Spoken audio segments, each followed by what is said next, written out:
Shiatsu je stará metoda masážní, původem z Japonska, která ale stojí ještě na mnohem starších základech čínské masáže Anma.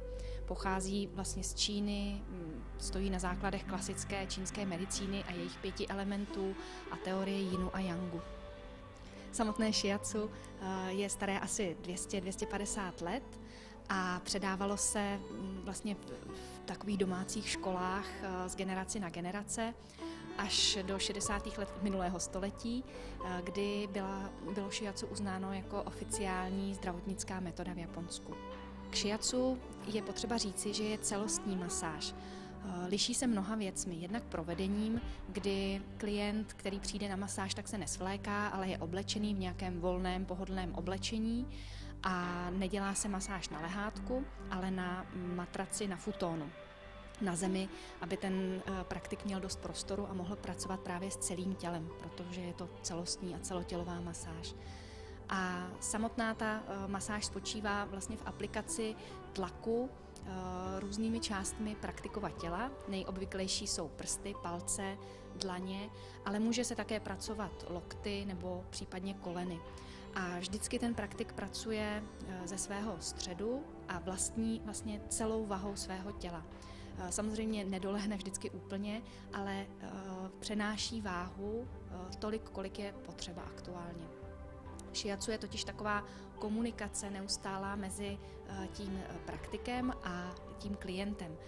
V každým tím dotykem praktik vyhodnocuje aktuální stav těla a podle toho, kolik je potřeba tam dodat tlaku, nebo naopak, jestli je potřeba to místo uvolnit, tak podle toho pracuje. Vlastně celá teorie té čínské medicíny a tím pádem i shiatsu je založená na tom, že my víme, že v těle je životní energie. Japonci říkají ki, Číňané čchy, a tuhletu energii my ovlivňujeme. A samozřejmě tak, jak žijeme, tak energie jednak proudí v našich drahách a shromažďuje se v bodech a v určitých zónách na těle a ty praktik ovlivňuje. Hledá vlastně plná a prázdná místa.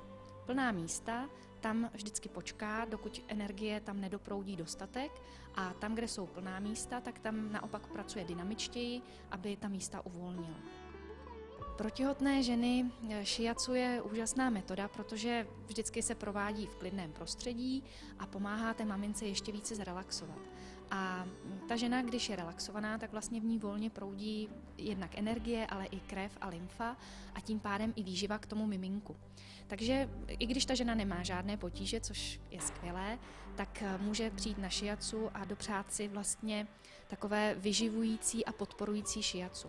Pokud potíže má, což maminky vědí, že v těhotenství se můžou objevit různé bolesti třeba v zádech, bolesti hlavy nebo nevolnosti ranní, podivné bolesti po těle, otoky, může se objevit třeba syndrom karpálního tunelu a brnění v rukou, tak s tímhletím vším to shiatsu může té mamince pomoci, protože právě pracuje s celým tělem velmi šetrně, velmi jemně, takže je to i pro to miminko jako přijatelné, že vlastně nějaký cizí člověk se tak přiblíží a pracuje s jeho maminkou a tyhle ty obtíže prostě jdou ovlivnit. Kromě toho ještě je to dobré kvůli tomu, že praktik může ženu naučit ovlivňovat nebo masírovat si určité body na těle a tím pádem i sama si potom ten problém může nějakým způsobem pomáhat vyřešit.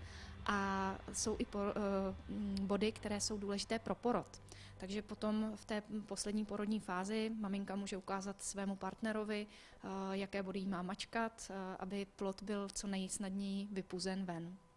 Takže těch důvodů, proč jít na shiatsu v těhotenství, je určitě hodně.